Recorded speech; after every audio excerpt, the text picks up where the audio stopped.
সূরা কাউসার ৭ বার পরে নিম পাতায় ফু দিলে কি হয় জানলে আপনি অবাক হয়ে যাবেন। সূরা কাউসার হচ্ছে পবিত্র কোরআনুল কারীমের ভিতরে ছোট্ট একটি সূরা। পবিত্র কোরআনুল কারীমের ১০৮ নম্বর সূরা, ১১৪টি সূরার ভিতরে ১০৮ নম্বর সূরা হচ্ছে সূরাতুল কাউসার। যদিও ছোট্ট সূরা, তবে এর ফজিলত কিন্তু অনেক বেশি। অনেক সময় আমাদের দুশমন বেড়ে যায়, আমাদের অনেক দুশমন হয়ে যায়। এই দুশমনকে ধ্বংস করার জন্য আপনি কিছু নিম পাতা সংগ্রহ করে ৭ বার পরে যদি আপনি নিম পাতায় ফু দিতে পারেন, এই কিভাবে আমল করবেন এবং কিভাবে আপনি করলে আপনার দুশমন চিরতরে আপনার কাছে নত হয়ে থাকবে, আপনি জানলে অবাক হয়ে যাবেন। নবীজি সাল্লাল্লাহু আলাইহি সাল্লামের কিন্তু দুশমন ছিল। আবু জাহেল, উতবা, শাইবা মিলে সব সময় প্ল্যান করতো কিভাবে মুহাম্মদ সাল্লাল্লাহু আলাইহি সাল্লামকে ধ্বংস করে দেওয়া যায়। এই সূরাতুল কাউসারের এতটা ফজিলত কেন?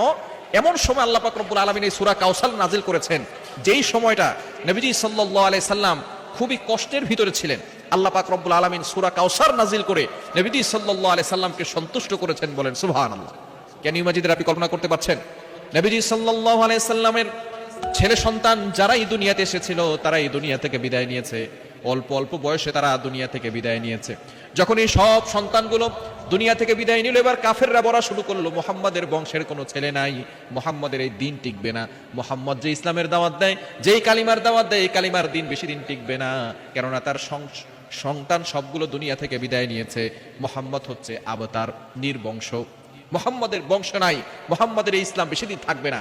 তখন আল্লাহ পাক রব্বুল আলামিন নবীজি সাল্লাল্লাহু আলাইহি ওয়াসাল্লাম যখন মানুষের কথা শুনে এমনি সন্তান হারার বেদনা কষ্ট আছে, আবার মানুষের কথায় তিনি কষ্ট পাচ্ছেন, আল্লাহ পাক রব্বুল আলামিন এই সূরা কাউসার নাজিল করে বলেন, ইন্না আতাইনাকাল কাউসার, নবী হে টেনশন করবেন না, আমি আপনাকে হাউজে কাউসার দান করে দিয়েছি। বলেন সুবহানাল্লাহ। ইন্না আতাইনাকাল কাউসার ফাসাল্লি লিরাব্বিকা ওয়ানহার। আল্লাহ পাক রব্বুল আলামিন জানিয়ে দিয়েছেন আপনার জন্য নামাজ এবং কুরবানি দিয়েছি।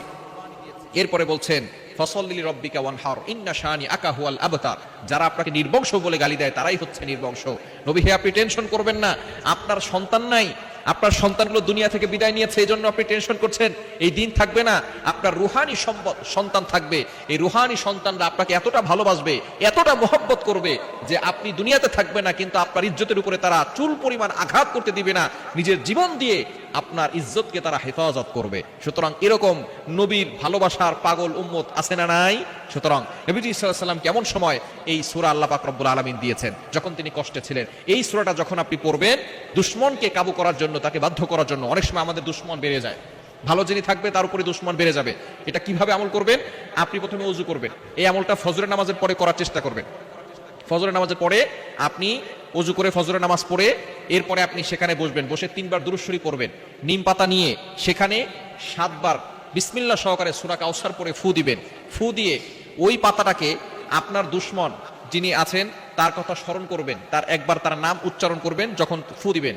এরপরে শেষে আবার ৩ বার দুরূদ শরীফ পড়ে ওই পাতাটার ভিতরে ফু দিয়ে সেই পাতাটা আপনার যে দুশমন আছে সে যেই রাস্তা দিয়ে হাঁটে সেই রাস্তায় আপনি পুঁতে রাখবেন। সেই রাস্তা দিয়ে যদি আপনার দুশমন হেঁটে যায়, তাহলে আপনার দুশমন আপনার বাধ্য হবে, আপনি যা বলবেন সেটাই সে শুনতে বাধ্য হবে। এজন্য সূরা কাউসারের ভিতরে অনেক ফজিলত রয়েছে।